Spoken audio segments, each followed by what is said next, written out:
You are listening to The Common Sense Practical Prepper, sponsored by Duct Tape, the real duct tape. It fixes everything, except bad decisions.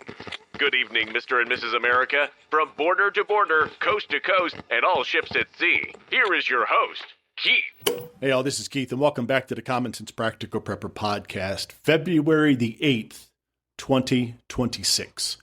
Give a shout out to some new listeners. We have some folks from Parsons, Tennessee, Sayville, New York, Beacon, New York, and Naas, County Kildare, Ireland. So this is what I want to talk about today, and it goes a little bit into Gen X and Gen Z and Gen Alpha. I can't keep track of all these generations. How do you see these memes on Facebook and TikTok and X, the ones where they have kids jumping flaming dirt piles with their go-karts and their big wheels and drinking out of hoses and that sort of stuff. So I looked up what I was, but apparently, depending on how they classify this, I'm like the last of the boomers, I guess. So I guess I'm a boomer. No idea. Until recently, I had no idea what that was. So I guess I'm a boomer. So I think about all the things, my childhood, no technology, as opposed to what we have going on today. And I think the way I grew up in the era, the times that I grew up, I think has lended itself to me being resilient and self-reliant. So stick with me and see if I can make this make sense. So you know the old line, again, coming from my generation-ish, we went out and played in the morning, and we were told to come home when the street lights came on. And I know you've seen that in memes and all that stuff, but that's really how it worked with my generation. It wasn't something my parents just said. That was the law. That was the law according to my mom and my dad.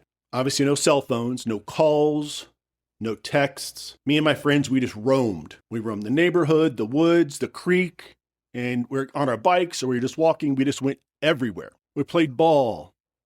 We built forts out of pallets, out of cardboard boxes. We'd ask someone, let's say someone just got like a new refrigerator or a large appliance, a stove.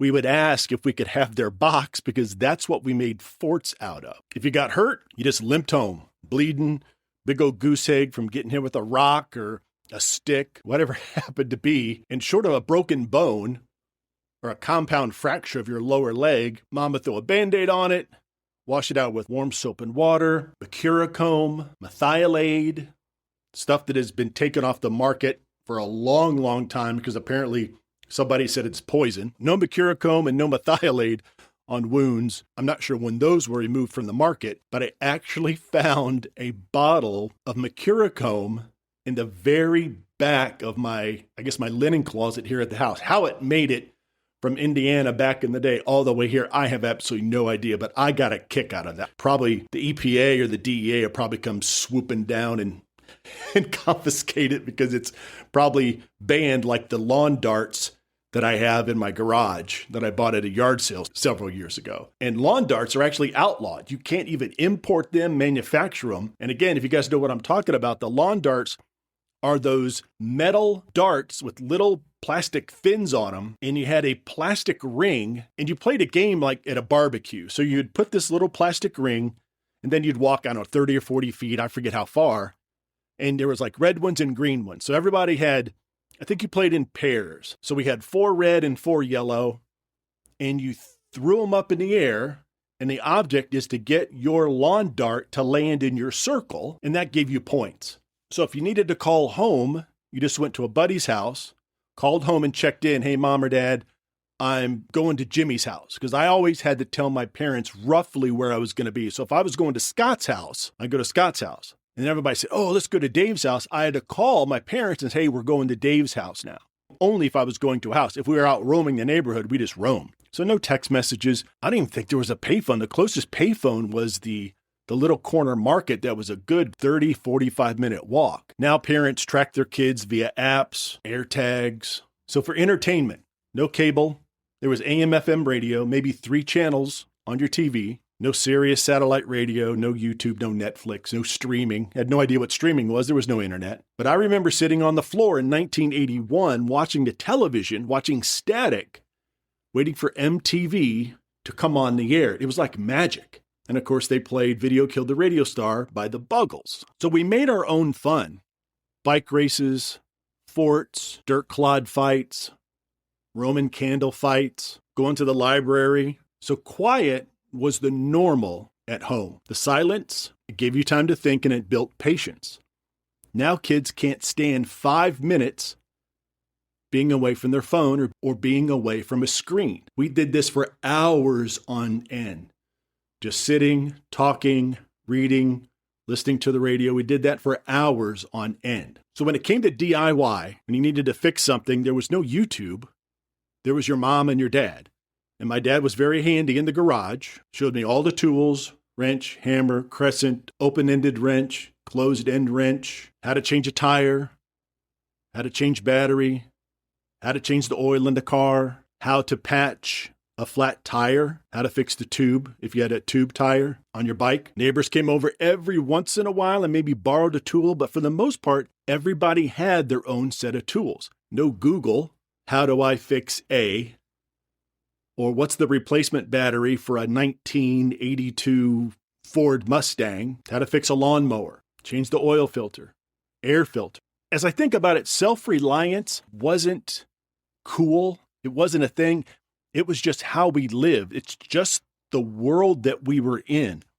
You needed to do things for yourself because there was no other outside influence to help you. If something needed fixed, you fixed it, or you went to a buddy's house, or you asked your friend to come over and help you if he knew how to do it, or you asked your friend, hey, ask your dad if we can borrow his tools, or ask your dad if he knows how to fix X, Y, and Z. We eventually did get an answering machine, but that was much later, and that was a cassette. You actually had to record your message, and it was very, very complicated. At the time, it was very complicated. But when you picked up the phone, the rotary phone, or we did have a touch-tone phone, there was no answering machine. If somebody picked up, hey, can I talk to Scott? Hey, can I talk to Dave? Oh, they're not here. Oh, can you just tell them I called? They'd probably write a note on a piece of paper. There were no sticky notes. There were no dry erase markers. It was just, oh, Keith called. Give him a call back. So here's the thing. So again, looking back, we weren't more prepared. We just had no choice. And that was just life as we lived it. So I tell my buddy I was coming over at 5:30. If he was close, I would walk. A little bit farther, I would ride my bike. And then later on, when I got my license, if it was even further, I would just drive. So when I got over there, if he wasn't home, hey, I'm here to see Scott. Oh, he had to take his sister to church, or he had to run some errands with his dad. It wasn't like Scott could text me, oh man, I'm sorry, I got to run errands with my dad. I'll catch up with you later, or I'll text you when I'm back home. Again, I just told the mom or the sister, hey, just tell him I'd stop by. Maybe Scott would swing by later. Maybe he would call. Probably not. I would just see him the next day at school and we'd figure something out. We were independent because technology was not there to hold our hand. Technology was not there to make it easier. Technology was not there to make it more convenient. So technology versus independence today. So speaking how we lived, no tech, no instant anything, and look what's happening now. High school kids across the country are ditching class, sometimes with permission from administration, sometimes without permission from administration, and they're walking out and protesting ICE. It's been spreading very fast all over the country. This is being organized via TikTok, Instagram, probably some other messenger apps. You add a few friends, you share a clip, and then instantly hundreds of people can show up. A lot of these are student-led, but some school districts have sanctioned these walkouts or demonstrations, or let's say they're not prohibiting the kids from leaving class, walking up and down the block, walking around the school. Different schools are doing different things. Some schools are marking these children absent. Unexcused absence, you miss third and fourth period, and they get written up, a note gets sent home, or an email or a text to the parents. I'm not even going to get into the pushback that some of these parents are giving the school administration a hard time for trying to keep these kids accountable. You're in school to learn. You're not in school to protest. I know First Amendment rights, but that's not how it works in school. You're there to read and write and learn. You're not there to exercise your First Amendment rights. You're there to do your schoolwork and get an education. So here's the tie-in. When I was growing up, I had to think for myself. There were no news feeds, no social media feeds that were pushing a narrative that I read. If I wanted to protest, not that I ever did as a kid, I would then talk to my friends at school or after school, and then we would decide on our own what we were going to do. Again, this is a hypothetical. Today, the information that's passed along, either real or not, it's endless. It's right in your pocket. I know to young adults, it could feel empowering, but it can make people follow the crowd without even questioning what's going on. You look at an Instagram feed, you look at an X feed, and somebody shows you a video or a story, and you lock on to that, and all of a sudden 5, 10, 15, 100 different students are now going out to protest because of what one person said via social media. Well, everybody's doing it. Why shouldn't I do it? No time to pause, no time to think, no time to dig up the truth, assuming the information you're getting is misinformation. Now there's no time to look at other sources. It's just like a mob mentality. You see it, peer pressure, and you go. And honestly, I see kids and adults, and we all see it every day. Everybody walking around, I see it at work, people with their heads stuck to the screens, not even watching where they are walking. It's a constant pull of information. It kills the quiet that I had as a child, as a young adult. Even in college, again, no cell phones, no internet. I can't imagine being in college these days. The amount of information that just gets flooded in when you're there to get an education. Not saying social media is all bad, but I think it's taking away our obligation to find out what's real and what's not. Because trust you me, there are plenty of folks, entities, folks left, right, center. Regardless of your political affiliation, there are people out there pushing their narrative. And some people are very good at pushing a false narrative just to get people wound up. In many cases, this has led to calls for violence. We have people that are impressionable. We have people that want to fit in. We have people that want to do the right thing, and they end up doing the wrong thing, many, many times leading to their arrest, and now they have a criminal record. The influx of all this information in social media does not give people the time to think and to figure things out on their own, for them to make a decision. It's so easy to get caught up in all this information, this avalanche, this cavalcade of information. That's right, I used the word cavalcade. I'm not even sure if that's the right word to use, but I like that. I like the word cavalcade. Someone fact check me on cavalcade. I'll have to do it when I'm done. That's my nickel word for the day.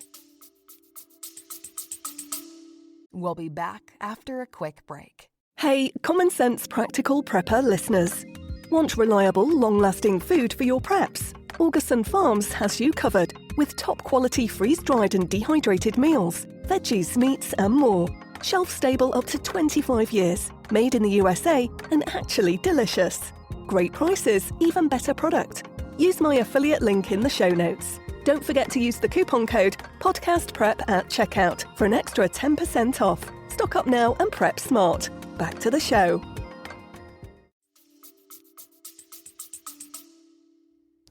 And don't get me started. Actually, I just did. So I just got myself started on these self-proclaimed influencers. People just give themselves the title of influencer, and all of a sudden, people are drawn to these influencers. Well, I'm an influencer. I'm a fashion influencer. I'm a music influencer. I'm a social media influencer. Well, what the heck does that mean? Now, do these, quote, influencers provide good information? I'm sure some do. But most of these influencers are after clicks. They'll say whatever they need to say to get public opinion going their way. A lot of these social influencers, you really have to wonder who's backing them. Now, some people probably just do it. Their accounts are monetized, and maybe the information that they provide, maybe it's fashion, maybe somebody's talking about shoes or shirts or hats. Maybe it's legit. But if I had $1 to bet, a lot of these social influencers probably have backing, financial backing from some folks that are probably a little nefarious. And again, they're providing financial compensation, and you throw enough money at anybody, and they'll probably say whatever you want them to say. Along the lines of these influencers are actors. Actors are people that get paid to pretend to be someone that they're not. Take Tom Hanks, great actor. Loved almost every one of the movies, great actor. I have no idea what Tom Hanks is off camera, off screen, in private, nor do I really care. So if Tom Hanks comes on the screen, or if Tom Hanks is given some political commentary on a talk show or whatever, I could really care less. When I want to watch Tom Hanks, George Clooney, whomever, I pull up their movies. I pull up their shows. I want actors to play the part and then just be done. I don't follow Tom Hanks or Ellen DeGeneres or anybody on social media to know what they think about world events. Same with musicians, singers. When I go to a concert, when I watch something on YouTube, listen to them streaming on Amazon Music or Sirius XM. I want the band to sing really well, play really well. When I go to a concert like Rat or Poison, back in the days of Van Halen, Rush, I want them to sing their hearts out, play their hearts out, people screaming and yelling, big encore. Good night, Cleveland, you're the best. Thank you so much. Drummer stands up, whizzes the drumsticks out into the audience. People go bananas. The lights go out. Maybe there's an encore. Everybody goes crazy again. Guitar picks, more drumsticks. Lights go out and everybody goes home. I don't care what Rush thinks about Canadian politics. I don't care what Poison, Van Halen, Motley Crue. I don't care what any of them think about politics or any relevant geopolitical issue, the war in Ukraine. I want you to sing your song. I want you to jump up and down. And I want you to say that Richmond, Virginia, you're the best audience we've ever had. Because when you go to Charlotte, the next night you're going to say, Charlotte, you're the best audience we've ever had. Good night. Sing your song. Say we're the best audience you've ever had. And once you get back on the tour bus and go to your next town, I don't want to hear about your politics. I didn't pay way too much money to hear you bitch and moan about Ukraine or ICE or Trump or anything like this. Sing your songs and just get on down the road. That's what I paid for. And about these social influencers, so many people are stuck on what they say. They're like waiting for them, like a call to action. Let's say a particular social influencer, I don't follow any of them, but let's say Joe Schmo social influencer is upset about ICE in Minneapolis. There's people that follow these social influencers, that follow these politicians or musicians or actors, and they say something derogatory about ICE or Trump, regardless.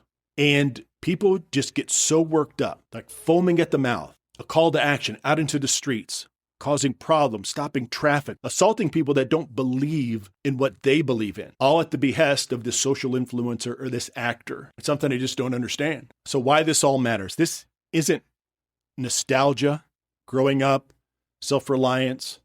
It's a skill.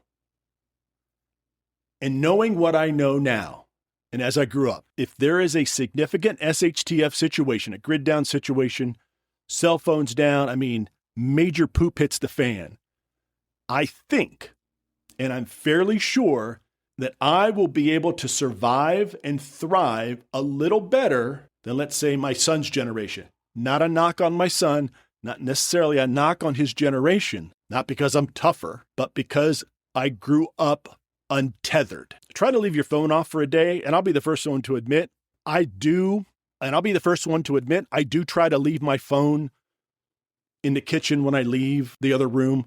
I try not to have it in my pocket. I try not to have it on my hip 24/7. Several years ago, I wasn't like that. I think we need to get away from there's nothing that's so important that we can't be away from our electronic leash for more than 10 or 15 minutes before we start having some anxiety attacks. Now, there's certainly exceptions. Need it for work, you're on call, sick friend, sick relative, get that 100%.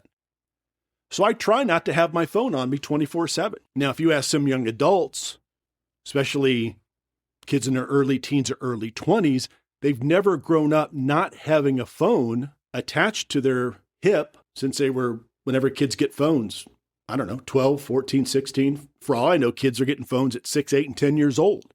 Helicopter parents, whatever the term is today. But I think being so tied to technology, again, don't get me wrong, I'm not bashing technology. It makes things very convenient. But because it makes things very convenient, when that technology crashes or a portion of that technology crashes, it's not just inconvenient at that point, it's tragic. You don't have instant access to your family that's 5 minutes or 5,000 miles away. It's weird to think about it now, but back when I was growing up, all we had was a landline. All I had was a phone, rotary dial, and then a touch tone at one point. That's how we communicated. You said goodbye to your friends at school, on the bus. When I drove, I gave a bunch of friends rides home. Hey, see you later, see you tomorrow. I don't remember really being on the phone at night, talking to my friends, because everything I needed to say to them, I said to them in school, at lunch, in class, football practice, whatever. Didn't really have a need to call them at night, because when I got home, I did my homework, waited for my parents to get home from work, then dinner time.